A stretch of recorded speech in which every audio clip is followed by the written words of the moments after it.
मेरे प्यारे देशवासियों, नमस्कार। आज हम एक बार फिर मन की बात के लिए एक साथ जुड़ रहे हैं। 2 दिन बाद दिसंबर का महीना भी शुरू हो रहा है और दिसंबर आते ही साइकोलॉजिकली हमें ऐसा ही लगता है कि चलिए भाई, साल पूरा हो गया। ये साल का आखिरी महीना है और नए साल के लिए ताने बाने बुनना शुरू कर देते हैं। इसी महीने नेवी डे और आर्म्ड फोर्सेस फ्लैग डे भी देश मनाता है। हम सबको मालूम है 16 दिसंबर को 1971 के युद्ध का स्वर्णिम जयंती वर्ष भी देश मना रहा है। मैं इन सभी अवसरों पर देश के सुरक्षा बलों का स्मरण करता हूं, हमारे वीरों का स्मरण करता हूं और विशेष रूप से ऐसे वीरों को जन्म देने वाली वीर माताओं का स्मरण करता हूं। हमेशा की तरह इस बार भी मुझे नमो ऐप पर, माई गॉव पर आप सबके ढेर सारे सुझाव भी मिले हैं। आप लोगों ने मुझे अपने परिवार का एक हिस्सा मानते हुए अपने जीवन के सुख दुख भी साझा किए हैं। इसमें बहुत सारे नौजवान भी हैं, छात्र छात्राएं हैं। मुझे वाकई बहुत अच्छा लगता है कि मन की बात का हमारा ये परिवार निरंतर बड़ा तो हो ही रहा है, मन से भी जुड़ रहा है और मकसद से भी जुड़ रहा है। और हमारे गहरे होते रिश्ते हमारे भीतर निरंतर सकारात्मकता का एक प्रवाह प्रवाहित कर रहे हैं। मेरे प्यारे देशवासियों, मुझे सीतापुर के ओजस्वी ने लिखा है कि अमृत महोत्सव से जुड़ी चर्चाएं उन्हें खूब पसंद आ रही हैं। वो अपने दोस्तों के साथ मन की बात सुनते हैं और स्वाधीनता संग्राम के बारे में काफी कुछ जानने का, सीखने का लगातार प्रयास कर रहे हैं। साथियों, अमृत महोत्सव सीखने के साथ ही हमें देश के लिए कुछ करने की भी प्रेरणा देता है। और अब तो देश भर में आम लोग हों या सरकारें, पंचायत से लेकर के पार्लियामेंट तक अमृत महोत्सव की गूंज है और लगातार इस महोत्सव से जुड़े कार्यक्रमों का सिलसिला चल रहा है।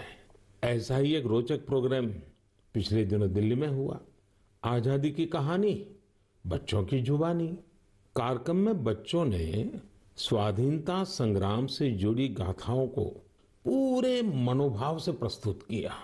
खास बात यह भी रही कि इसमें भारत के साथ ही नेपाल, मॉरिशस, तंजानिया, न्यूजीलैंड और फिजी के स्टूडेंट्स भी शामिल हुए। हमारे देश का महारत्न ओएनजीसी भी कुछ अलग तरीके से अमृत महोत्सव मना रहा है। ओएनजीसी इन दिनों ऑयल फील्ड्स में अपने स्टूडेंट्स के लिए स्टडी टूर का आयोजन कर रहा है। इन टूर्स में युवाओं को ओएनजीसी के ऑयल फील्ड ऑपरेशंस की जानकारी दी जा रही है। उद्देश्य ये कि हमारे उभरते इंजीनियर राष्ट्र निर्माण के प्रयासों में पूरे जोश और जुनून के साथ हाथ बटा सके। साथियों, आजादी में अपने जनजातीय समुदाय के योगदान को देखते हुए देश ने जनजातीय गौरव सप्ताह भी मनाया है। देश के अलग अलग हिस्सों में इससे जुड़े कार्यक्रम भी हुए।